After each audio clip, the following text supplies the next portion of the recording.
A university professor started off his class by picking out of his back pocket a £20 note. And in this lecture hall of about 200 people, he asked, how many of you would like this note? Naturally, all 200 hands went up. He said, interesting. He then said, before I let you have it, let me ask you this question. He took the note and folded it in half twice. And then he said, how many of you want this note? Still, 200 hands went up. Now he said, let me try something else. He took the note and he crumpled it. He said, how many of you want this note now? Still, 200 hands went up. Finally, he chucked the note on the floor. He screwed it with his shoe and crumpled it even more, picked it back up, now with dirt, and said, how many of you want this note? All 200 hands were still up. He said, today you've learnt an important lesson.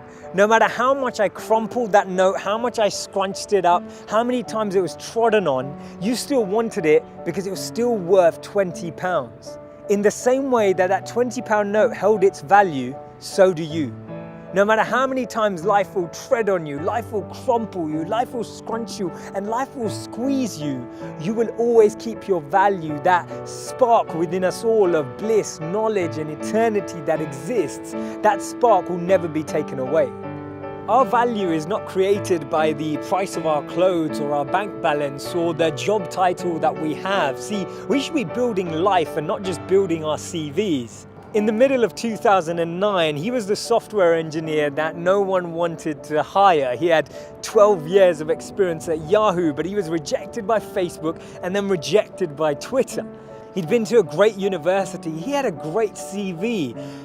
But he decided to team up with one of his alumni members at Yahoo and started to create an app and focus on the startup space.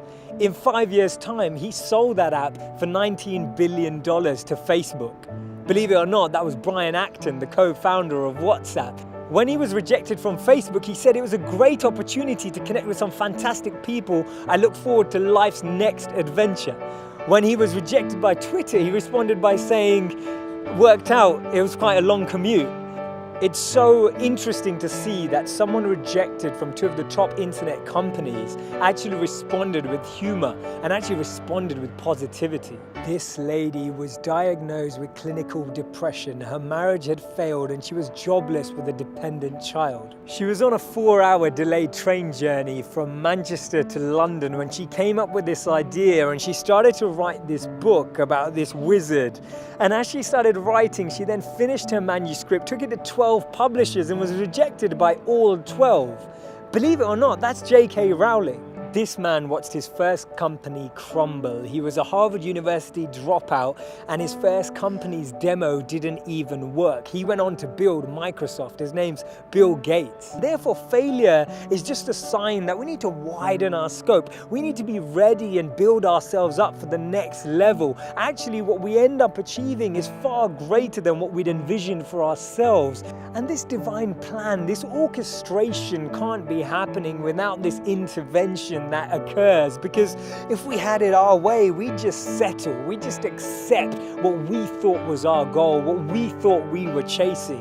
But actually, I've noticed that when you don't get that, later down the line, you look back and you reflect and realize that what you've gained is so much greater. Failures are only failures when we don't learn from them, because when we learn from them, they become lessons, and we actually extrapolate all of these teachings and actually get more insight into how we can improve the way we work and how we can actually drive with a different energy. The challenge we have is that we only talk about people's failures when they succeed, and that's why they become this taboo, or we feel like their failures never happened. We need to share these stories earlier. We need to bring out these stories and experiences on the journey so that people who are on the journey can actually follow in those footsteps.